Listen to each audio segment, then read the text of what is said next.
Well, here we are, one more episode of Rumble, again with Commodore Shekhar. And this time I'm going to try and talk about this OROP, which stands for One Rank, One Pension.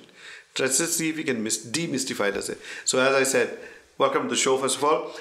What is this going on in Parliament and outside Parliament, in the media and the television, everywhere, with this one rank, one pension seems to stir up a lot of emotions. So can you demystify this thing for me? Right. Madhav, the concept of pension itself is to once a person, armed forces, I'll talk about the armed forces. Yeah. Once they've retired from active service, they, by the way, unlike the civilian workforce, an armed forces personnel, when they retire, they are retained on reserve service for so many years. Oh, that's also there. That's there. Okay. It's not that tomorrow, if there's a war, reservists can be called up. Okay. So you're and we know where they are, so they're on the record. You're on reserve. Yeah. So I think right at the beginning we must make a distinction between pension for the armed forces and pension for anybody else. This particular thing on two counts. Number one, the armed forces personnel retire at an earlier age. Yes. Secondly, they are retained on reserve service. Okay. So their pension cannot be the same as people to whom these two things don't apply. Okay. So that you'll have to take first. All right. Secondly, the pension is by and large 50% of the active salary. Right. Okay. Now, over the many years, the first pay commission, second pay commission, seventh pay commission is coming up now. Salaries, have gone up and revised upwardly everywhere. Revised upwards. So, and the armed forces are grateful to the nation. Yeah. The armed forces are grateful not to the ruling dispensation or the politicians of the day. The nation, the armed forces serve the nation. Yes. And the armed forces are grateful to the nation. I think this must also be accepted. Okay. Right. Now what happens is, there is a disparity between the pension of what a particular armed forces person of holding a particular rank and this number of years of service.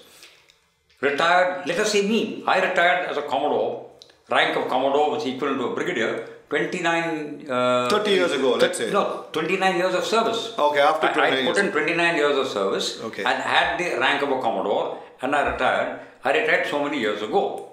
My pension is X. Okay. Right? Which allowed you to live like a standard of X. At that point of time, it was enough for me to live a decent life. Okay. Now, over the years, that X has become X for delta X, etc., etc. And definitely, it is not the same X which I got. Yeah, inflation has come in and which I got so many years ago. So that has definitely gone up. Yeah. But the pay of the same has gone up in a much higher mind.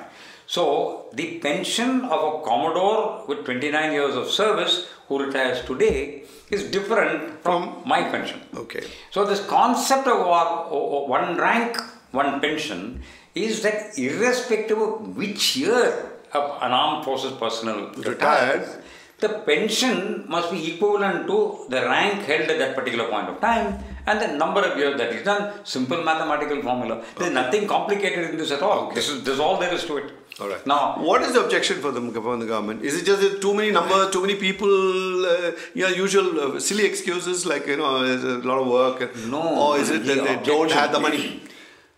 Money is a problem, right? Ah. But apart from that, the objection is, and this is a perceived objection. Okay. As I told you, and I think the present government has redesignated the pension of armed forces people as military pension.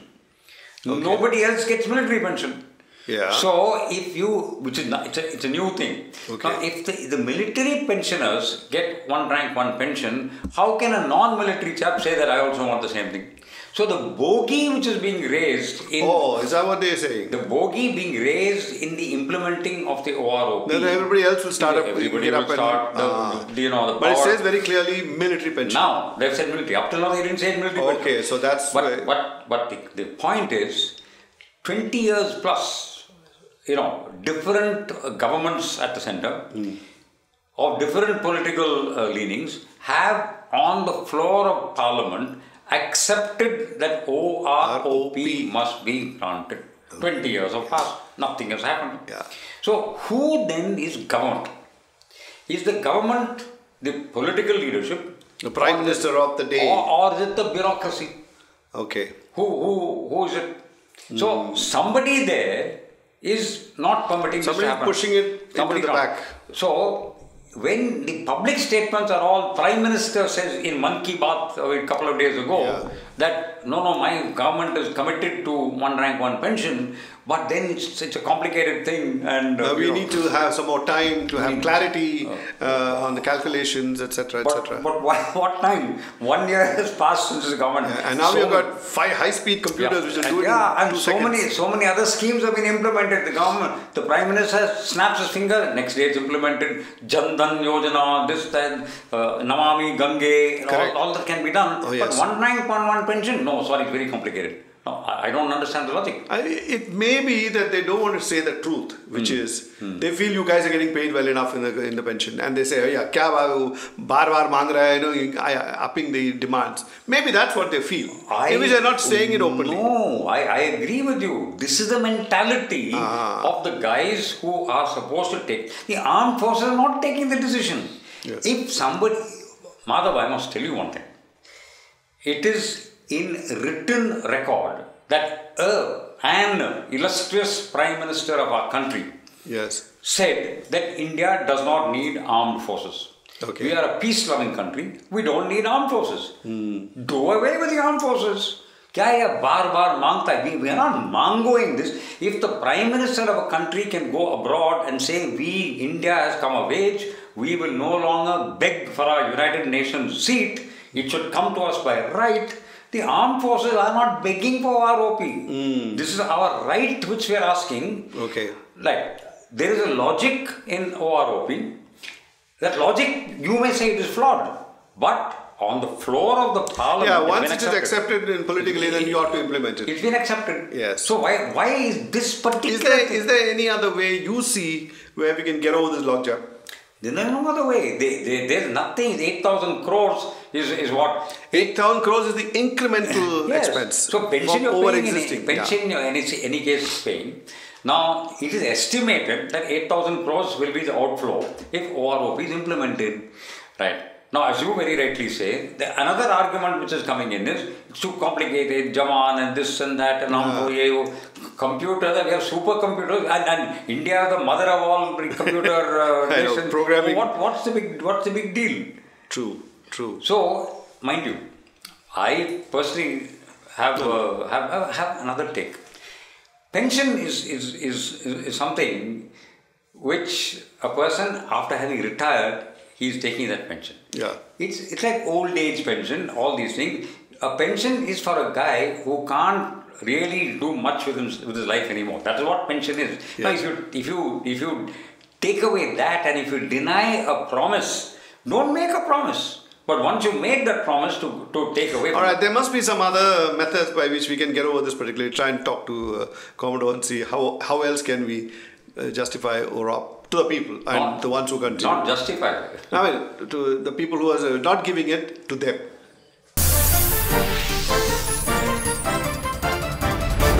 So now we are coming to a critical stage in this whole thing where it appears that we might have air marshals and admirals and generals all milling around Jantar Mantar in Delhi protesting about this if something is not decided very quickly. Will it happen? Madhav, this is something only in the last 1 week or so that the media has picked up the story. Correct. Till now, nobody was interested. Yeah. Now, should a country bring its armed forces to such a level that the armed forces, pensioners who have served the nation well, agitate for redemption of a promise made by a sovereign government? Should that happen? Answer is absolutely no. You can find 25 reasons to say, no, we can't give OROP. Say so. Yeah. Say that OROP cannot, the country cannot afford it. Cannot afford it. When we'll rework it, and when we can, we will. Let the country, let somebody. I think that level of honesty is not there. Let somebody in the country, let somebody in the country say, look, you guys in the armed forces are paid enough. Yeah. There are teeming millions, unwashed. We got priorities our priorities are different, so we can't give you. Finish. Stop. Yeah. In fact, forget about OROP. We're going to cut your pension. Let somebody say that. I say. Now, but they pay lip service to this OROP all the time. Now, take a scenario, right? As it is today, as I mentioned in some earlier episodes, the armed forces, which in any other country is considered a pride to be in, to wear, colors of your country, to defend the country. In India, it is not so. People are not joining the armed forces in any case. Correct. Right. Now, I think who are the biggest brand ambassadors for any service? Forget about armed forces. Right. The people who are in it, their children, wives, parents, and so on and so forth. And when they retire, let us say the IT industry. Let us say some chap says, oh, Infosys is one of the best companies to serve with. People will go and join Infosys, isn't it? Now, if the retired armed forces personnel, they feel that they've been short-charged, right? They won't encourage anyone They are else not going to encourage their own children to start with. Right? Now, this is what is happening. This is precisely because a perceived loss of dignity in the armed forces of our country, the youngsters are not joining. So, any amount of TV thing to say, ocean of opportunity, etc. Not going to encourage the people. It doesn't cut eyes with the youngsters. It doesn't cut eyes, right? Therefore, imagine a scenario where the recruitment into the Indian Armed Forces today stops. Nobody is joining the Indian Armed Forces anymore. Okay. What are you going to do about it? Right? Yeah, conscript, we are not a nation of conscripts. We are China. No, we are not. Then, so what? We are 8,000 crores, and there are two issues, Madhav. One is the 8,000 crores. Second is the promise made. Now, if this is going to be violated... No, I understand that. I understand that once a promise is made, somehow we have to honor it. Or the armed forces must be convinced that they themselves should lower it. That's another way. Go talk to them. They are not unreasonable people. That's another very important point that you made. Today, again there is a perception that there is a disconnect between the armed forces leadership. I'm not talking of the Jawan. The leadership of the armed forces, the top ranks. And the structure, I'm not talking the individuals. The structure, the chiefs of staff committee, the army headquarters, the naval headquarters and air force headquarters, etc., etc. That organization, the organizational leadership, there is a perception that there is a disconnect between the leadership of the armed forces and the leadership of the Ministry of Defence. Okay. So the Kargil committee... So like a bureaucratic tussle going on. I don't want to bring in these words. It's not a tussle anyway, but somewhere there's a... the Kargil committee, right?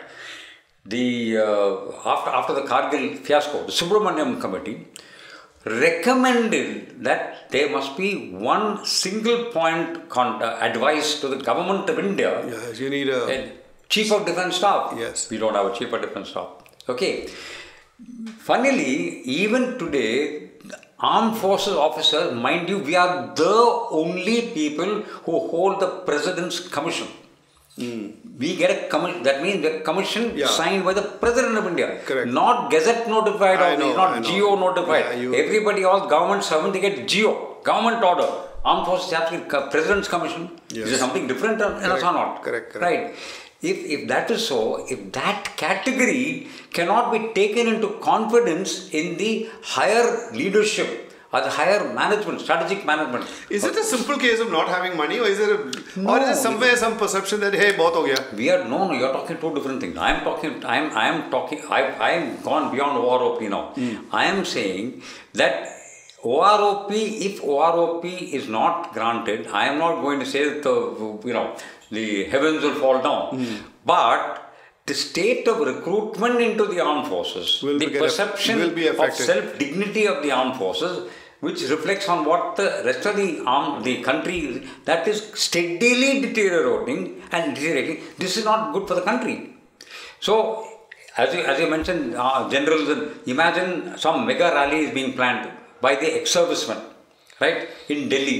Imagine, because you can't, a general, I will recognize a general, but he's not going to be wearing his...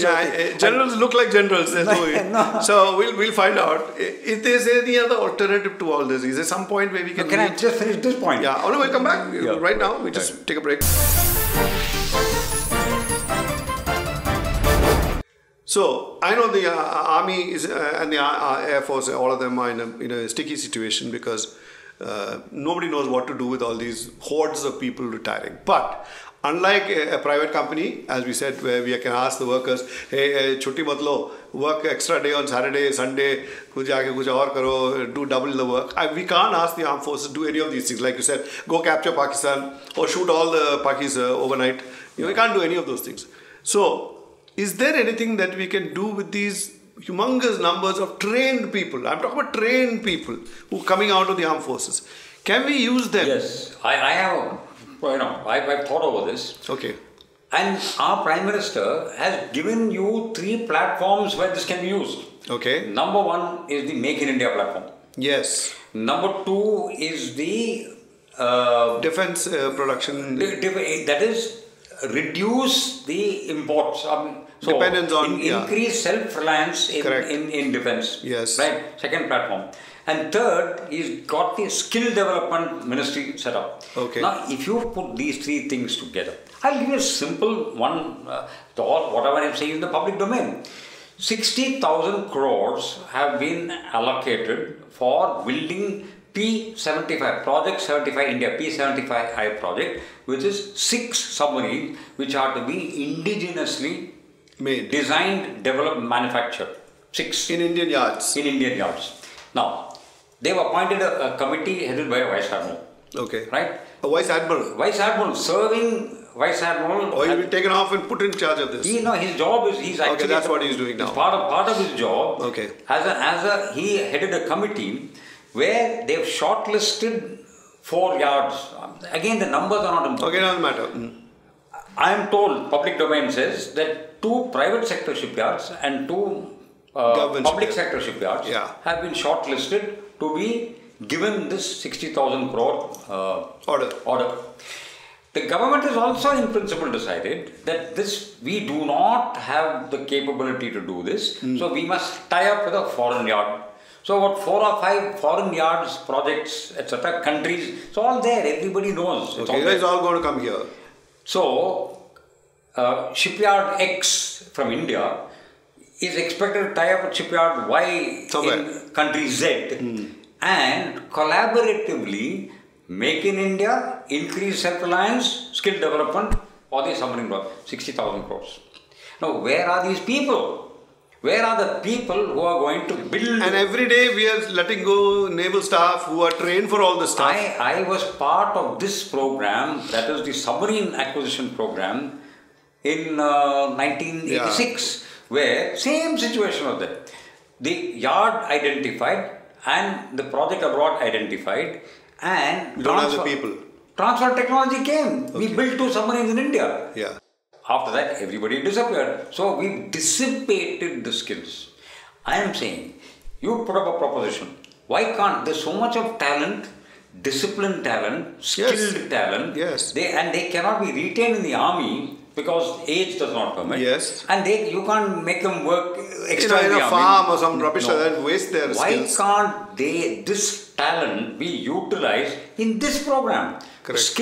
I'm just mentioning I'm a submariner, I'm following this. But we are going to build the Rafale, we are going to build aircraft. We got airmen who are also quitting. Tanks. Why not, for example, we already have an ex-serviceman corps or something. Okay. Where are they being used? Security guards. You're wasting them as security guards. So why not create a national organization? You can create a Women's Development Corporation, that development corporation, this development. Why can't create a ex-serviceman skill utilization corporation? Yes. So appoint a bureaucrat for example. Don't put an IAS chap there. I know, who cares who's running it? As long as somebody's running it. Yeah, put an IAS chap.